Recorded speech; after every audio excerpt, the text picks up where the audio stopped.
Hello दोस्तों। तो दोस्तों आज की वीडियो में हम बात करने वाले हैं कि अकाउंटेंट कैसे बने। तो दोस्तों आज के समय में काफ़ी ज़्यादा अकाउंटेंट की मांगें बढ़ती जा रही हैं। दोस्तों जैसे जैसे व्यवसाय बढ़ते जा रहे हैं वैसे अकाउंटेंट की मांगें भी बढ़ती जा रही हैं, लेकिन स्टूडेंट काफ़ी सारे हैं जो समझ नहीं पाते हैं कि वे अकाउंटेंट कैसे बने, इसके लिए कौन सा कोर्स करना होता है। तो आज के इस वीडियो में हम आपको अकाउंटेंट के बारे में पूरी डिटेल्स में बताने वाले हैं, जैसे कि अकाउंटेंट कैसे बनते हैं, इसके लिए आपको क्या क्या करना होता है, कौन सा कोर्स करना होता है, और यदि आप एक अकाउंटेंट बन जाते हैं तो आपको सैलरी कितनी मिलने वाली है, इन सब के बारे में पूरी डिटेल्स में वीडियो में बात करने वाले हैं। तो वीडियो आपके लिए बहुत हेल्पफुल होने वाला है, तो वीडियो को अंत तक जरूर देखें। तो आइए स्टार्ट करते हैं।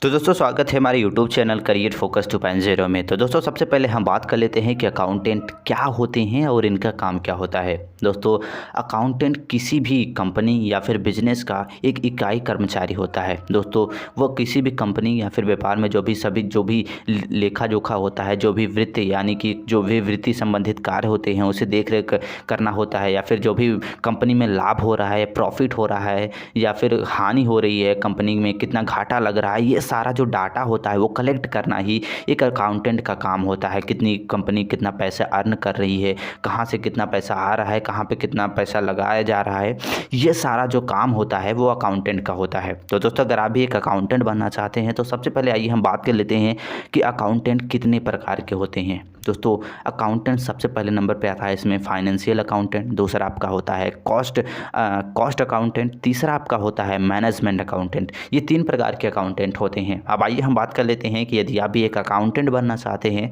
तो उसके लिए आपके पास योग्यता क्या होनी चाहिए। दोस्तों अगर आप भी एक अकाउंटेंट बनना चाहते हैं तो सबसे पहले अपना 12th पास कर ले। दोस्तों अगर आपका 12th साइंस या फिर कॉमर्स स्ट्रीम से रहेगा तो आपको आगे चल के काफ़ी बेनिफिट मिलता है, क्योंकि इसमें आपको मैथ से रिलेटेड आपको बहुत ज़्यादा काम करना होता है। दोस्तों आपको मैथ का नॉलेज रहेगा तभी आगे चल के आप अकाउंटेंट बन पाएंगे। इसके साथ साथ आपको ग्रेजुएशन की डिग्री भी आपके पास होनी चाहिए। दोस्तों आप अपना ग्रेजुएशन बीकॉम कर सकते हैं, एमकॉम कर सकते हैं, या फिर आप सीए कोर्स भी कर सकते हैं, यानी कि चार्टर्ड अकाउंटेंट का कोर्स भी कर सकते हैं, जिसमें आपको अकाउंटिंग के बारे में पूरा नॉलेज आपको दिया जाता है। दोस्तों इसके बाद आपको टैली का भी आपके पास नॉलेज होना चाहिए, आपको टैली पूरी तरह से आना चाहिए। यह एक कंप्यूटर कोर्स होता है जो आप लगभग 6 महीने या फिर साल भर का होता है, जिसे आप किसी भी कंप्यूटर इंस्टीट्यूट से जाके सीख सकते हैं।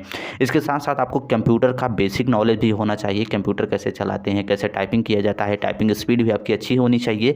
इसके साथ साथ आपको जनरल मैथ यानी कि जो जनरल गणित होती है उसका भी नॉलेज होना चाहिए, यानी कि नॉर्मल आपको गणित की भी नॉलेज होनी चाहिए। इसके साथ साथ आपको अकाउंटेंट बनने के लिए सबसे पहले आपको 1 या 2 साल का आपके पास एक्सपीरियंस भी होना चाहिए अकाउंटिंग की फील्ड में। अकाउंटिंग के बारे में आपको किसी भी कंपनी में आपको जॉब करके एक्सपीरियंस भी होना चाहिए। तो ये सारी आपके पास योग्यता रहेंगी तभी आप एक अकाउंटेंट बन पाएंगे। अब आइए पूरी डिटेल्स में बात कर लेते हैं कि यदि आप भी एक अकाउंटेंट बनना चाहते हैं तो 12th से लेके आपको क्या क्या करना होता है एक अकाउंटेंट बनने तक, स्टेप बाय स्टेप हम बात कर लेते हैं। तो दोस्तों अकाउंटेंट बनने के लिए सबसे पहले अपना 12th पास कर ले। दोस्तों अगर आपका 12th साइंस या फिर कॉमर्स स्ट्रीम से रहेगा तो आपको बेनिफिट ज़्यादा मिलेगी, हमने पहले ही बता दिया आपको।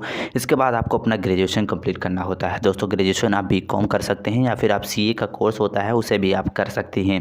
दोस्तों इसके लिए यदि आप सीए कोर्स करना चाहते हैं तो एंट्रेंस एग्जाम का आयोजन किया जाता है, जैसे सीपीटी या फिर सीए फाउंडेशन कोर्स के नाम से जाना जाता है। दोस्तों अगर आप इस कोर्स को आप ग्रेजुएशन के बाद करते हैं तो आपको इसके सेकेंड स्टेप में आपको डायरेक्ट आपको एडमिशन मिल जाता है, आपको सीए फाउंडेशन का एग्ज़ाम नहीं देना पड़ता है। यदि आप 12th के बाद सीए कोर्स करते हैं तो आपको सीए फाउंडेशन को कोर्स को करना होता है। दोस्तों अगर आप इनके पास सर्टिफिकेट रहेगा, यानी कि आपके पास बीकॉम या एमकॉम या फिर आपको सीए का सर्टिफिकेट आपके पास होना चाहिए यदि आप अकाउंटेंट बनना चाहते हैं। इसके बाद जैसे आपको इस कोर्स की डिग्री मिल जाती है, इसके बाद आपको टैली सीखना होता है या फिर आप अकाउंटेंट सॉफ्टवेयर सीख सकते हैं। दोस्तों इसमें आपको लगभग 6 महीने या फिर साल भर के ये कोर्स होते हैं, जहाँ पे आपको कंप्यूटर इंस्टीट्यूट से जाके सीख सकते हैं, या फिर आप अकाउंटेंट जो सॉफ्टवेयर होता है उसे भी आप सीख सकते हैं। दोस्तों जैसे आप इनको सीख लेते हैं इसके बाद आपको किसी भी कंपनी में अकाउंटेंट के जॉब के लिए अप्लाई करना होता है। दोस्तों वहाँ पे जॉब के लिए अप्लाई करने के बाद आपको वहाँ पे जॉब करना होता है। जॉब करने के बाद 1 या 2 साल के बाद वहाँ पे आपको एक्सपीरियंस लेना होता है कि अकाउंटिंग कैसे किया जाता है, पूरी तरह से आपको अच्छे से वहाँ पे कार्य करना होता है और पूरी तरह से अकाउंटिंग के बारे में सीखना होता है। जैसे आपके पास 1 से 2 साल के बाद एक्सपीरियंस आ जाता है, इसके बाद आप किसी भी सरकारी या फिर कंपनी या फिर प्राइवेट जो कंपनियाँ होती हैं वहाँ वहाँ पे आप जॉब के लिए अप्लाई करके एक प्रोफेशनल अकाउंटेंट बन जाते हैं। वहाँ से आप एक अकाउंटेंट कहलाने लगते हैं, यानी कि आपको किसी भी फील्ड में जब आपको अच्छे से नॉलेज हो जाता है, आपके पूरी तरह से आप एक्सपीरियंस हो जाता है, इसके बाद आप किसी भी कंपनी में जाके एक अकाउंटेंट के पद पर कार्य कर सकते हैं। तो ये प्रोसेस होता है एक अकाउंटेंट बनने का। अब आइए हम बात कर लेते हैं कि एक अकाउंटेंट की स्टार्टिंग सैलरी कितनी होती है। दोस्तों अगर हम बात करें इनकी स्टार्टिंग सैलरी की, तो इनकी स्टार्टिंग सैलरी जब आप स्टार्टिंग में ही जाएंगे तो वहाँ पे आपको लगभग 16 से 25 हज़ार रुपये ही मिलेगा। लेकिन यदि आपके पास एक्सपीरियंस हो जाता है 1 या 2 साल के बाद एक प्रोफेशनल अकाउंटेंट बन जाते हैं तो आप लाखों रुपए महीने के भी आप कमा सकते हैं। तो दोस्तों ये थी जानकारी कि एक अकाउंटेंट कैसे बने। आई होप आप समझ गए होंगे कि अकाउंटेंट कैसे बनते हैं, इसके लिए योग्यता क्या होनी चाहिए, कौन सा कोर्स करना होता है और इनकी सैलरी कितनी होती है, इन सब के बारे में पूरी डिटेल्स में हमने बात कर लिया है। आई होप ये वीडियो आपको हेल्पफुल लगा होगा। वीडियो अच्छा लगा हो तो वीडियो को लाइक कर दे और चैनल पर नए हो तो सब्सक्राइब करके बेल आइकन को प्रेस करना ना भूले। मिलते हैं नेक्स्ट वीडियो में, तब तक के लिए जय हिंद।